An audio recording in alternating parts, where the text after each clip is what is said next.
주시는 하나님의 말씀은 마태복음 5장의 말씀입니다.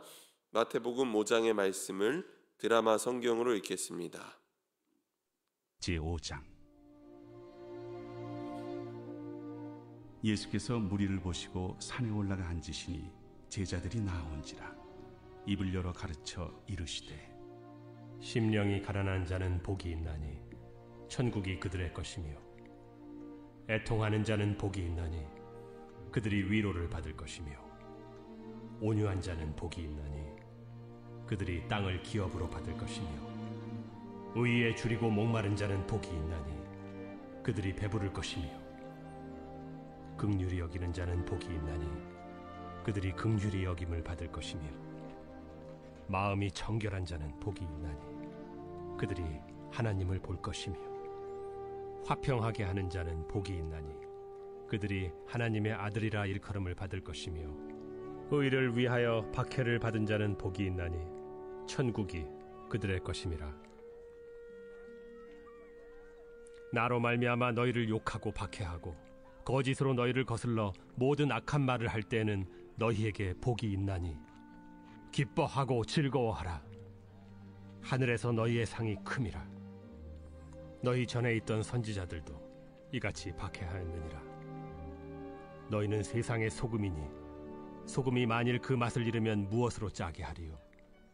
후에는 아무 쓸데없어 다만 밖에 버려져 사람에게 밟힐 뿐이니라. 너희는 세상의 빛이라. 산 위에 있는 동네가 숨겨지지 못할 것이요, 사람이 등불을 켜서 말 아래 두지 아니하고 등경 위에 두나니 이러므로 집안 모든 사람에게 비치느니라. 이같이 너희 빛이 사람 앞에 비치게 하여 그들로 너희 착한 행실을 보고 하늘에 계신 너희 아버지께 영광을 돌리게 하라.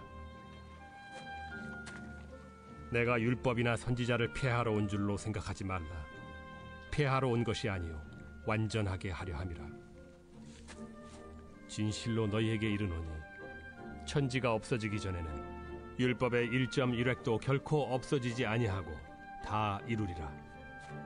그러므로 누구든지 이 계명 중에 지극히 작은 것 하나라도 버리고 또 그같이 사람을 가르치는 자는 천국에서 지극히 작다 일컬음을 받을 것이요, 누구든지 이를 행하며 가르치는 자는 천국에서 크다 일컬음을 받으리라.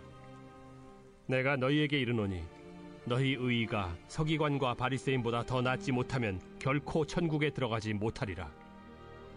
옛사람에게 말한 바 살인하지 말라. 누구든지 살인하면 심판을 받게 되리라 하였다는 것을 너희가 들었으나 나는 너희에게 이르노니 형제에게 노하는 자마다 심판을 받게 되고, 형제를 대하여 나가라 하는 자는 공회에 잡혀가게 되고, 미련한 놈이라 하는 자는 지옥불에 들어가게 되리라. 그러므로 예물을 제단에 드리려다가 거기서 내 형제에게 원망 들을 만한 일이 있는 것이 생각나거든 예물을 제단 앞에 두고 먼저 가서 형제와 화목하고 그 후에 와서 예물을 드리라. 너를 고발하는 자와 함께 길에 있을 때 급히 사화하라.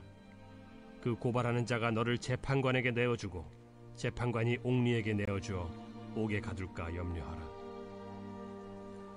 진실로 네게 이르노니 네가 한 푼이라도 남김없이 다 갚기 전에는 결코 거기서 나오지 못하리라.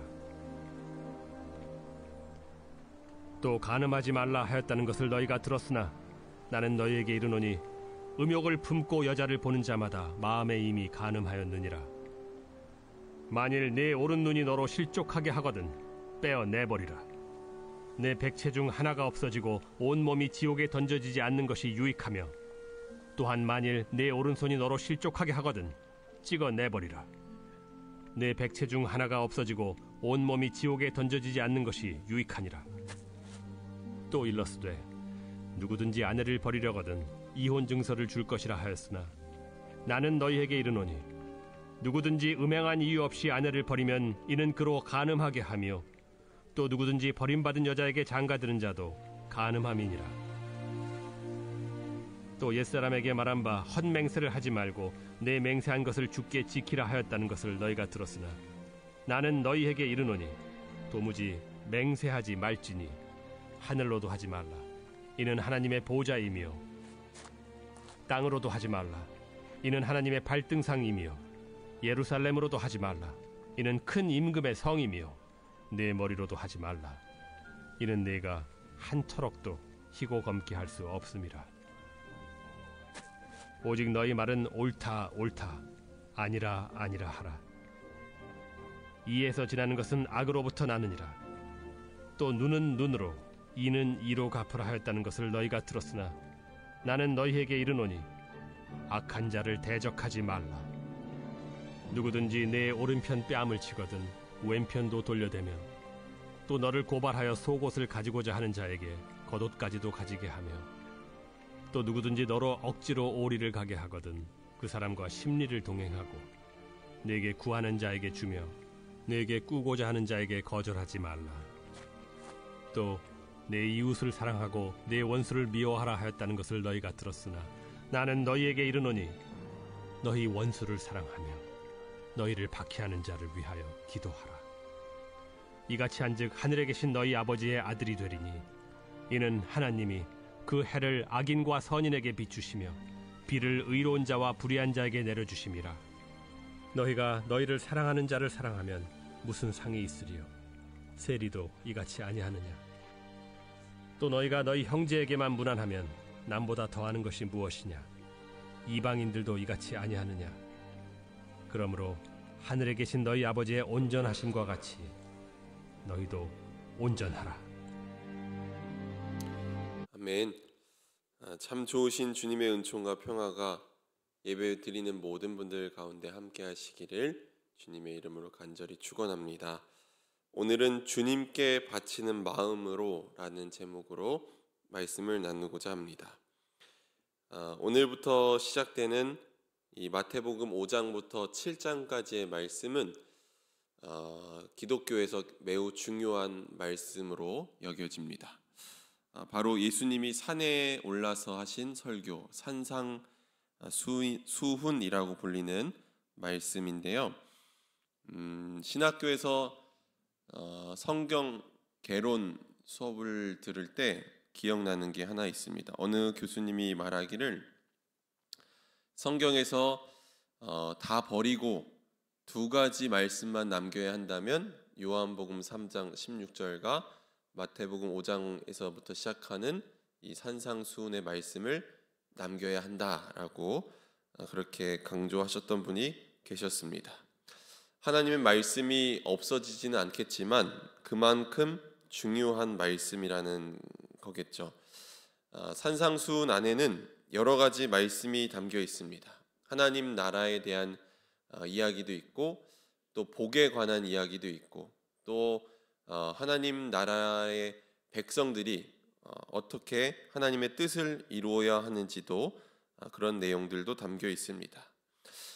그렇다면 이 산상수훈을 통해서 예수님이 우리에게 말씀하시고자 하는 것은 무엇일까요?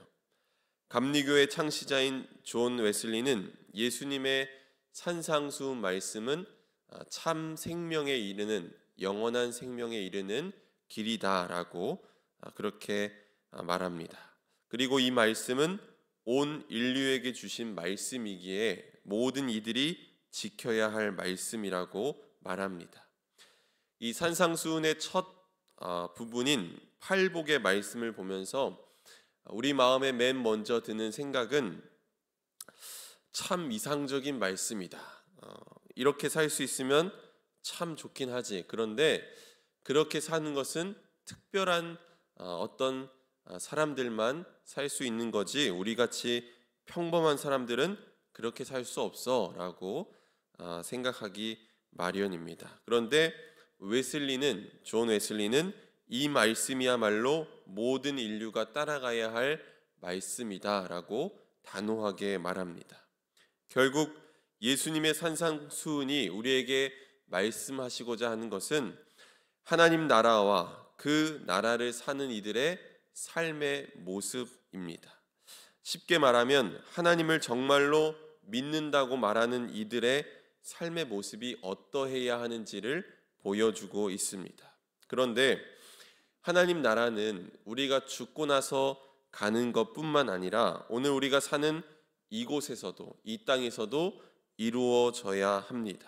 그래서 마가복음 1장 15절 말씀을 보면 하나님의 나라가 가까이 왔다라고 이야기하십니다.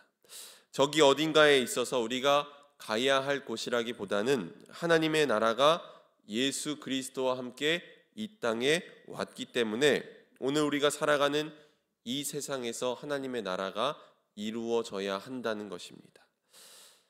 여기서 하나님 나라가 임한다는 것을 조금 더 쉽게 이야기하면 장소의 개념으로 생각하기보단 하나님의 통치라고 이해하면 조금 더 쉽습니다.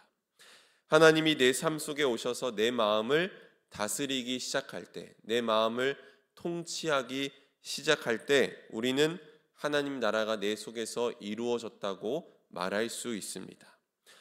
그러므로 하나님 나라는 오늘 우리가 선택해야 할 삶의 방식입니다. 예수 그리스도의 마음이 있는 곳에서 하나님의 나라가 시작될 줄로 믿습니다. 하나님 나라는 우리의 삶의 자리에서 시작되어야 합니다. 저와 여러분이 산상수훈의 말씀을 묵상하면서 예수님의 마음을 품고 나아갈 때 하나님의 나라가 오늘 여기에 임하게 될 줄로 믿습니다. 마태복음 5장엔 다룰 주제들이 많이 있지만 오늘은 5장 21절부터 24절의 말씀에 집중해서 이 하나님 나라의 삶의 방식 중 하나인 화해에 대해서 말씀을 나누고자 합니다.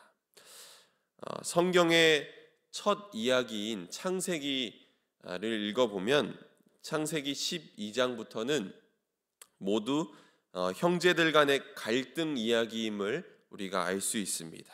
가인과 아벨, 이삭과 이스마엘, 야곱과 에서, 또 요셉과 형제들이 그렇습니다. 전부 갈등 관계를 보여줍니다. 이 성경의 첫 이야기인 창세기가 우리에게 보여주고 있는 것은 사람은 이렇게 갈등 속에서 살아갈 수밖에 없다는 것입니다. 그런데 그 현상만을 이야기하고 끝나는 게 아니라 어떻게 극복해 가는지도 보여줍니다. 가인은 아벨을 죽였지만 하나님은 그를 죽이지 않고 은총으로 살아갈 수 있도록 돌봐주십니다. 이삭과 이스마엘은 흩어져 살지만 아버지 장래에서 만나는 장면이 나옵니다. 또 야곱, 에서와 야곱도 감동적인 이 화해의 이야기가 나옵니다. 먼 이방 생활을 마치고 돌아온 이 야곱을 에서가 맞아주면서 부둥켜 안고 우는 장면은 이 성경에서 굉장히 감동적인 장면입니다. 야곱이 에서에게 이렇게 말합니다. 형의 얼굴을 보니 하나님의 얼굴을 배우는 것과 같습니다. 라고 이렇게 화해의 모습을 보여줍니다. 인간의 본성상 인간은 갈등할 수밖에 없습니다. 그러나 하나님이 원하시는 것은 갈등을 넘어선 인간들이 화해하는 것을 원하신다는 것입니다. 화해가 이루어졌을 때 그것을 샬롬이라고 얘기하고 이 샬롬이 우리에게 주는 것이 안식입니다. 진정한 평안함은 바로 여기에서 오는 것입니다. 오늘 예수님의 가르침 중에서 핵심이 되는 것이 바로 화해입니다. 바울 사도는 에베소서에서 주님의 사역을 이렇게 요약합니다. 에베소서 2장 16절 말씀을 보면 또 십자가로 이 둘을 한 몸으로 하나님과 화목하게 하려 하심이라 원수된 것을 십자가로 소멸하시고 아멘.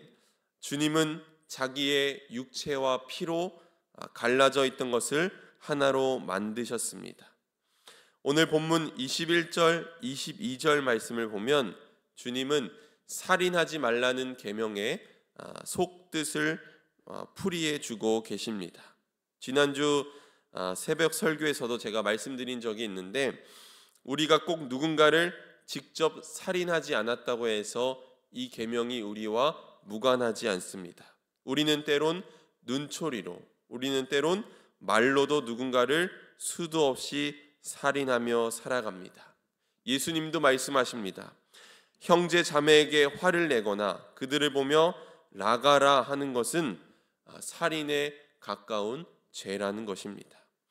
여기서 라가라라는 것은 얼간이 또는 바보라는 뜻입니다. 그러니까 아이고 저 얼간이 저 어디 갔다 저걸 쓰나 이런 말들, 그런 말들은 누군가에게 우리가 그런 말을 했을 때 그것이 바로 살인과 같은 말이 된다는 것입니다. 물론 우리가 분노해야 할 때도 있습니다. 불의한 세상에 대해서 침묵해서는 안 됩니다. 목소리를 내야 하고 하나님의 뜻이 무엇인지 분명히 보여줘야 합니다. 악이 승리하기 위한 조건이 하나 있다고 하죠. 바로 그것은 선한 사람들의 침묵입니다. 하나님은 이 세상에 하나님의 공의와 정의가 바로 서기를 원하십니다. 우리는 공의와 정의의 세상을 만들기 위해서 때로는 목소리를 높여야 합니다. 그런데 주님께서 말한 분노는 이런 거룩한 분노가 아니라 습관적인 분노를 말하는 것입니다. 우리는 누군가를 대할 때 자신의 기준에 의해서 또 때로는 자신의 기분에 따라서 함부로 정죄하고 화를 낼 때가 많이 있습니다. 하지만 한 영혼은 천하보다 귀하고 지극히 작은 자에게 한 것이 바로 주님께 하는 것임을 우리는 잊지 말아야 합니다. 예수님은 형제자매에게 습관적으로 분노하고 얼간이라고 모욕을 주는 이들은 지옥불에 던져질 것이라고 강력하게 말씀하셨습니다. 그만큼 이 문제의 심각성을 일깨워 주시는 것입니다. 주님은 형제에게 모욕감을 주거나 분노하는 것의 심각성을 일깨우신 후에 하나님 앞에 제물을 바치는 문제를 말씀하십니다. 우리 23절, 24절 말씀을 우리 다시 한번 함께 읽어보겠습니다. 23절, 24절 말씀을 함께 읽습니다. 시작.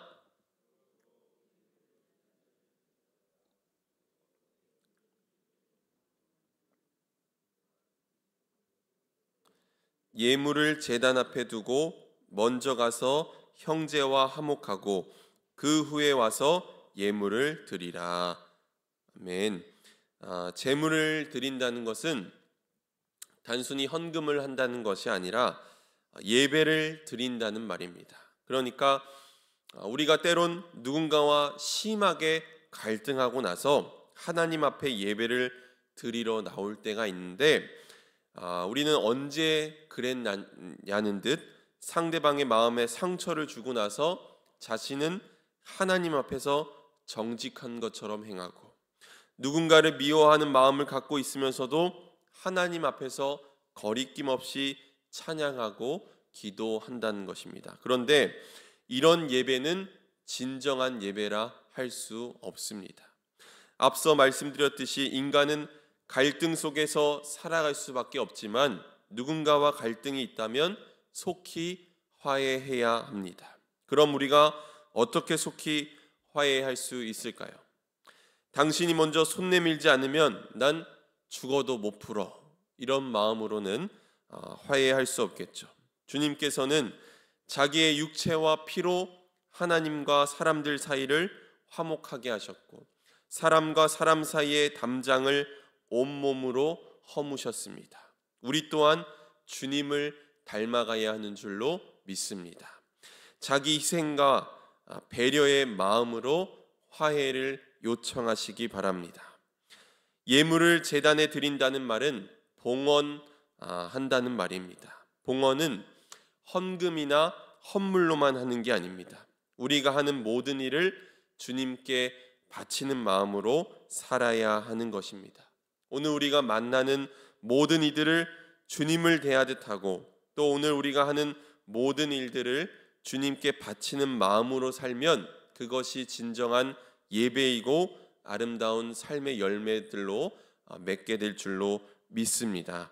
사랑하는 성도 여러분, 예수님의 산상수 말씀은 믿는 이들의 삶이 어떠해야 하는지를 보여주고 있습니다. 믿는 이들의 삶은 언제나 하나님 나라의 삶의 방식을 따라 살아야 합니다. 오늘 우리가 누군가와 갈등하고 있습니까? 오늘 우리가 누군가에게 모욕감을 주고 화를 내고 있습니까? 그들과 먼저 화해하고 나서 진정한 예배를 드리시기 바랍니다. 오늘 우리가 만나는 모든 이들을 주님을 대하듯 하고 또 삶의 모든 일들을 주님께 바치는 마음으로 사는 저와 여러분이 되기를 주님의 이름으로 간절히 축원합니다. 아멘. 함께 기도하겠습니다. 지금도 살아계셔서 역사하시는 임마누엘 하나님, 주님의 산상수훈의 말씀을 통해 우리의 영이 새로워지길 간절히 원합니다. 영원한 생명에 이르는 말씀을 우리의 마음판에 새기게 하시고 이 말씀을 통해 하나님의 영혼에 잇대어 살아가는 저희들이 되게 하여 주옵소서. 믿는 이들이 어떻게 살아가야 하는지 다시금 깨닫습니다. 예수님께서 온몸으로 장벽을 허무시고 십자가로 화목해 하신 것처럼 우리도 주를 따라 누군가를 위해 내 자신을 내어주고 먼저 손 내밀 수 있는 자들이 되게 하여 주옵소서. 오늘 우리가 갈등하는 이들이 있다면 먼저 화해하게 하시고 누구를 만나든지 주님을 대하듯 하고 모든 일들을 주님께 바치는 마음으로 살게 하여 주옵소서. 오늘 이 예배 가운데 구별하여 귀한 예물 드립니다. 감사 헌금으로 1,000번째 헌금으로 또 11조로 구별하여 간절한 마음 담아 드리오니 예물 드린 손길 가운데 하나님 복의 복을 더하여 주시고 주님께서 주시는 참된 복을 누리게 하여 주옵소서. 기도의 제목도 하나님 올려드립니다. 하나님의 영을 저에게 두셔서 성령 충만하게 하여 주시고 또 날마다 간섭하시고 역사하여 주옵소서. 하나님, 오늘도 아픈 마음으로 기도하는 이들의 기도를 들어주옵소서. 삶에 찾아온 어려운 문제들과 또 하나님 질병으로 인해서 또 관계의 어려움으로 인해서 하나님 낙심하고 있는 이들에게 성령의 기름을 부어주시고 회복의 역사를 경험하게 하여 주옵소서. 아픈 마음으로 기도하는 이들의 기도를 들어주시고 응답하여 주옵소서. 모든 것 주님께 맡겨드리며 예수 그리스도의 이름으로 기도드렸습니다. 아멘.